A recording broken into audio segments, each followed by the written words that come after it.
उसने तुझे बनाया इसने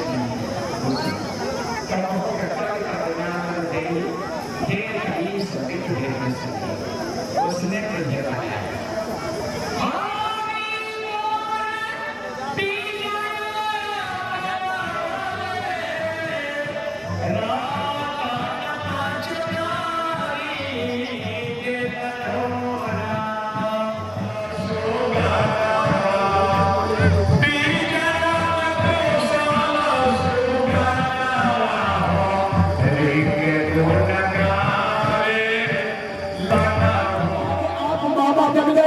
और दाना होगा दाना कैसे हो गया आखिर पुष्प हम अपने बचनों के अनुसार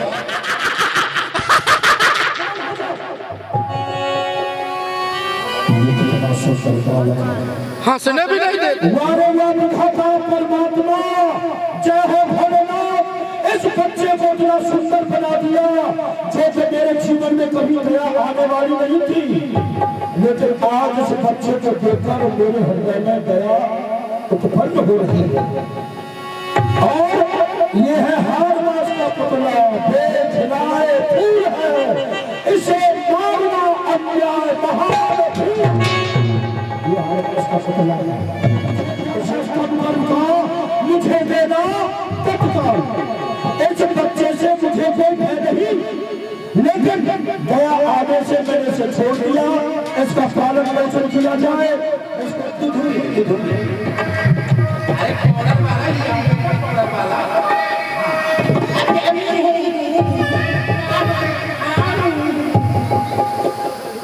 ला ला ला ला लोरी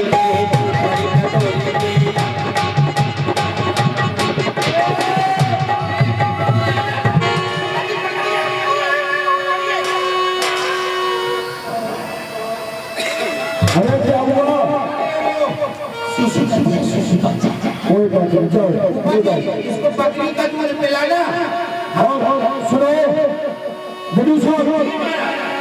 दो लोग जाकर के खड़े हो जाओ और वो इस संदेशा हो तो हमें बताया जाए। और इस प्रकार से प्रथम पुत्र को कंस ने वापस कर दिया। कंस के हृदय में दया उत्पन्न हो गई।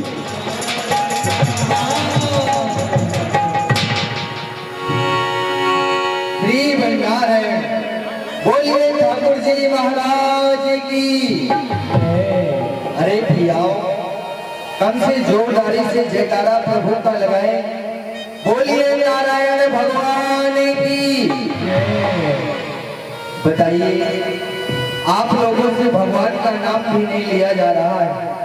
अरे भगवान का नाम लेने में आप लोगों को पाप थोड़ी ना लग जाएगा, इसलिए भगवान के नाम की जोर से जय बोलना चाहिए। क्योंकि जब जब व्यक्ति एक मां के गर्भ में रहता है, तब तक भगवान से प्रार्थना करता है कि हे प्रभु, हे मेरे नारायण, आप मुझे इस नरक रूपी गर्भ से बाहर निकालो। जब मैं इस पृथ्वी पर जाऊंगा तो मैं आपका पूजन करूंगा, आपका पूजन करूंगा। लेकिन जब प्रभु उसको इस संसार सागर में भेज देते हैं, तो वो प्राणी सब कुछ मोह माया में भूल जाता है।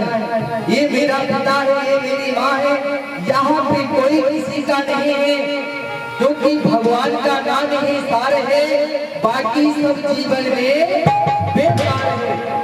इसलिए सभी लोगों को भगवान के नाम की जय जोरदारी से ही लगाना चाहिए, क्योंकि साथ में आप लोगों के जाएगा तो केवल सिर्फ भगवान का नाम जाएगा। आपके जो अच्छे कर्म हैं, जो हम भगवान का नाम ले लेंगे, अपने हाथों से संकल्प कर लेंगे, वही हम लोगों के साथ में जाता है। बाकी कुछ जाने वाला इस संसार सागर से नहीं है। इसलिए भगवान के नाम की जय अवश्य बोलनी चाहिए। बोलिए नारायण भगवान की। और जोरदारी से लगाए जयकारा। किसको भगवान ने हाथ दिया है, जिसको जिसको भगवान ने हाथ दिया हो, सभी लोग अपने हाथ ऊपर उठाएंगे एक बार। सभी लोग, बस सभी लोगों को दिया। बोलिए नारायण भगवान की। ठाकुर जी महाराज की। ना राम नाम लीनो मेरे भरी जवानी में। नारद मेरा नाम इधर लगाना उधर बजाना, बस यही मेरा काम। इस नारद ने जिसे चाहा उसे बर्बाद कर दिया, उस विष्णु ने जिसे चाहा उसे आबाद कर दिया। और ये हम क्या देख रहे हैं, जो राजा काल से है मथुरापुरी का राजा सम्राट, आज उसके हृदय में दया का अंश आ गया है। जो द्रौपदी का प्रथम बालक है, आज उस राजा कंस ने उसे छोड़ दिया है। और जब तक इस पृथ्वी पर अत्याचार, पापाचार, दुराचार नहीं होता, तब तक मेरे उस नारायण का अवतार इस पृथ्वी पर नहीं होता है। इसलिए मुझे मथुरापुरी चल करके उस राजा कंस की बुद्धि को फेरना चाहिए, जिससे कि वो बाल हत्या करेगा, इस पृथ्वी पर अत्याचार करेगा, तभी मेरे उस नारायण का अवतार इस पृथ्वी पर होगा। इसलिए मुझे मथुरापुरी भरी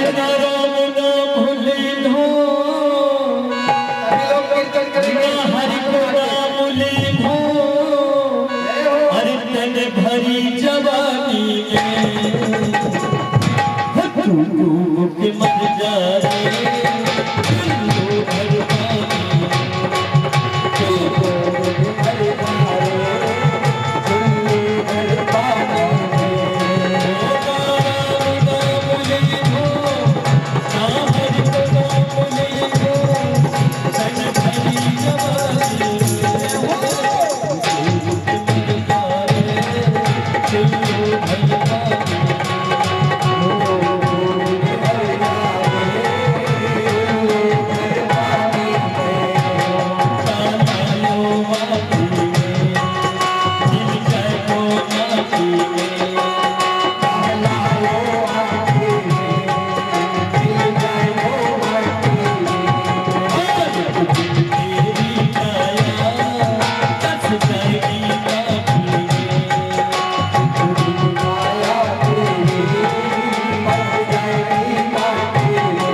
नारायण नारायण नारायण।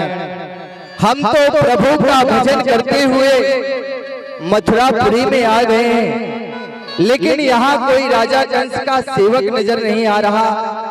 पूछना चाहिए, सेवक आपके महाराज कहाँ हैं?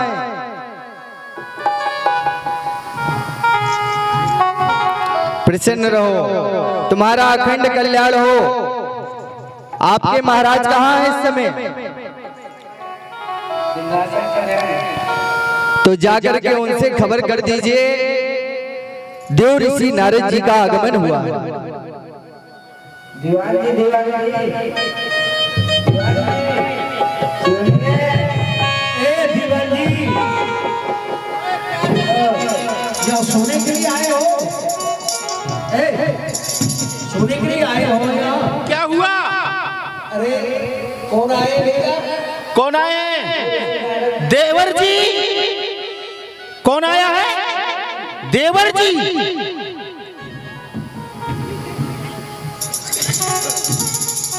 क्या देख रहे हो? हम देख रहे हैं कि हम हैं कौन? इधर कौन आया है? इसमें बोले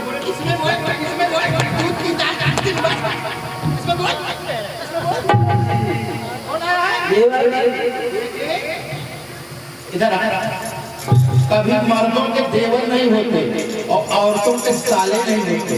चल भाग तुम्हारे माल के देवर।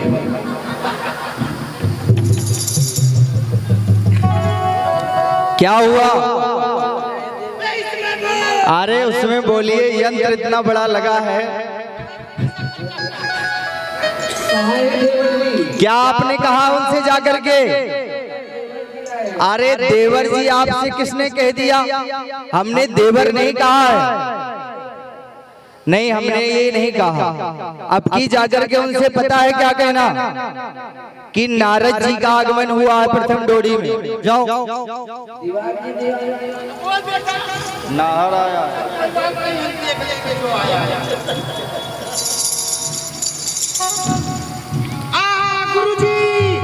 अरे प्रसन्न रहिए। अरे दीवान जी, ये आप क्या कर रहे हैं? आपके चरण छू रहा है। आप हमारे चरण छू रहे हैं कि अपने चरण छू रहे हैं? अच्छा, प्रसन्न रहिए। आपके महाराज कहाँ हैं? हाँ, जीवन के जय जयकार हो, सदो सदाए हो। प्रथम डोरियों पर देव ऋषि नारद जी का आगमन, गुरुदेव भगवान का आगमन हुआ। गुरुदेव आए हैं, बहुत सारे सच्चा समाचार लेकर आए हो। हमारे यहाँ बड़े धन्यवाद हैं जो आज गुरुदेव आज हमारे दरबार में आए हैं और कहा भी गया है तो संत मिलन को चाहिए। ये सचमाया अभिमान, ये छोटे पग आगे बढ़े तो केवल भक्त सभा। सबों का मान सम्मान स्वागत करने से बहुत लाभ प्राप्त होता है। चलो सभी मंत्रिमंडल पद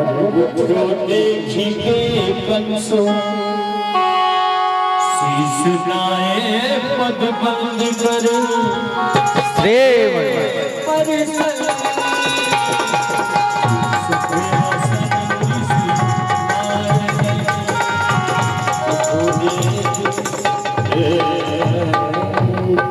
श्रीमन्नारायण। ईश्वर बढ़ाए आपके यश और प्रताप को। दोनों के माई और बाप को। श्रीमन्नारायण। आइए आइए गुरुजी, आसन ग्रहण कीजिए। आसन में वासन धरिए। आज का जो समय, आज का जो दिन है बड़ा ही शुभ दिन है, जिस दिन के लिए धन्य कहा गया है। दिन आज को धन्य महामुनिना जो प्रकार का कीनी शोभायन की रचना के ही भाग बखान करूं ही सागत चाहो सब तेज भाई तू अजूरत बंद। ये महोत्सव है जब कायम की, ये भूम पवित्र है जब ही जब कार जिस भूमि पर संतों का आगमन हो जाए तो वो भूमि पवित्र धन्य हो जाती है। समाचार जो कछ है आए सो सब ऋषि को कल सुनो। बहुत सेवा चल रही है। क्या हो रहा है? सेवा सेवा बहुत अच्छी सेवा चल रही है। बहुत समय के बाद गुरुदेव आए हैं। हमें कुछ अच्छा पूछने दो। और बताइए राजन, सब कुशल मंगल से आपका राजपाट सब कुशल मंगल से चल रहा है या नहीं? जिसके ऊपर आपका आशीर्वाद हो, आपकी अनुकंपा हो, तो भला उसके जीवन में तो आनंद ही आनंद है और मंगल ही मंगल है, अमंगल नहीं हो सकता। और हमारी कुटिया से जब आप निकले तो आपने इस संसार सागर में कौन कौन से कार्य किए, आप बतलाने की कृपा करें। आप तो सभी जानते हैं जो मेरे जीवन की जो कथा है।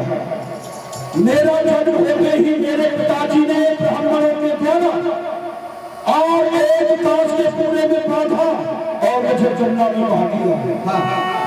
आपके आने से मुझे जीवन प्राप्त हुआ, आपने जन्ना में से निकाला और अपनी कुटिया पर मुझे रखा। अस्त्र शस्त्र सारी विद्याओं में मुझे भरपूर लिया और आशीर्वाद दिया, बचाओ बेटा, मथुरा में राज करे और मथुरा के राजा जो हुसैन है वो तुम्हारे पिता है और देश विदेश में विजय प्राप्त करो।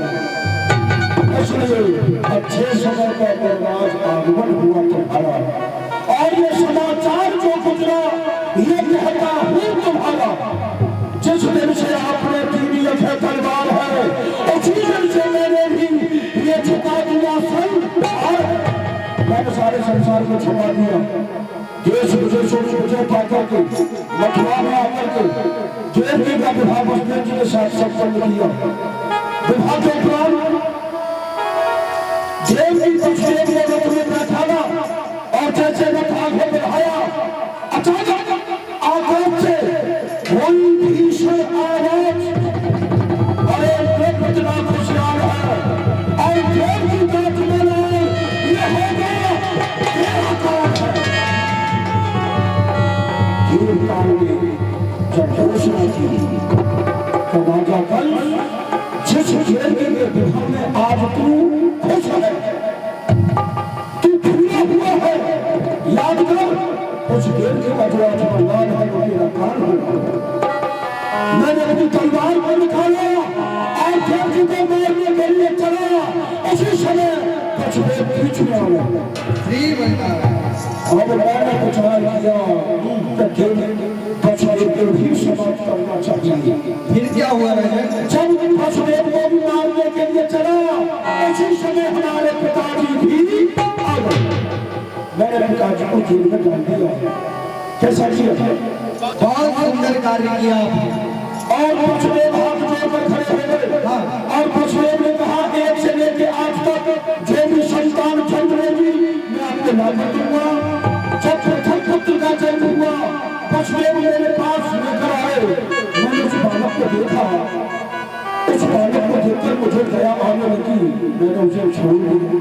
श्रीमन्नारायण नारायण नारायण। जागे भय तुम अति भय मानो, अथो कौन सुख कब जानो। राजन, आपने जितने भी कार्य किए इस मथुरा मंडल में आकर बहुत सुंदर आपने कार्य किया कि आपने अपने पिताश्री को जेल में डाल दिया और अपनी बहन देवकी का विवाह किया और उनको भी कारागार में डाल दिया। लेकिन जो देवकी का प्रथम बालक है आपने उसको गलत छोड़ दिया। राजन श्रीमन्नारायण, क्यों छोड़ दिया? क्योंकि आप देवताओं की गतिमति का कोई पार नहीं पा सकते। जरा आप विचार कीजिए, देवताओं ने पहले ही स्पष्ट कहा है आत्मा जो पुत्र होगा वही मेरा कार्य है। अरे उस बालक को मारना फिर ऐसा विचार करके मैंने उसे छोड़ दिया। नहीं राजन, मैं आपको बतलाता हूँ।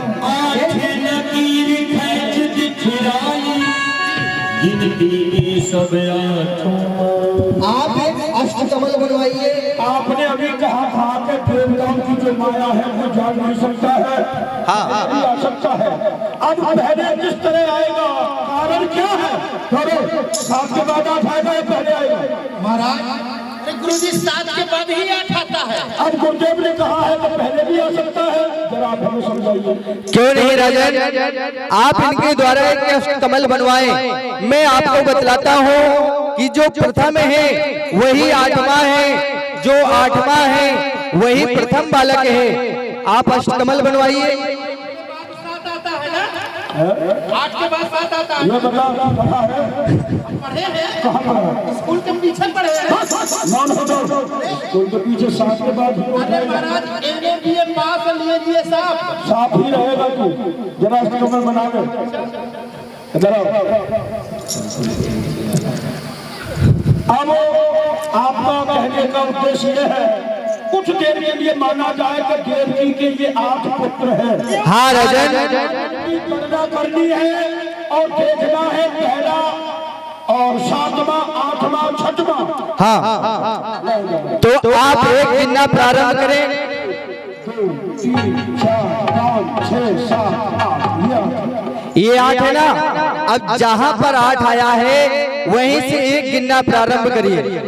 4 5 6 7 8 अब बीच से हाँ 1 2 3 4 5 6 7 8 ये क्या समझ में नहीं आता राजन, ये पता नहीं चलता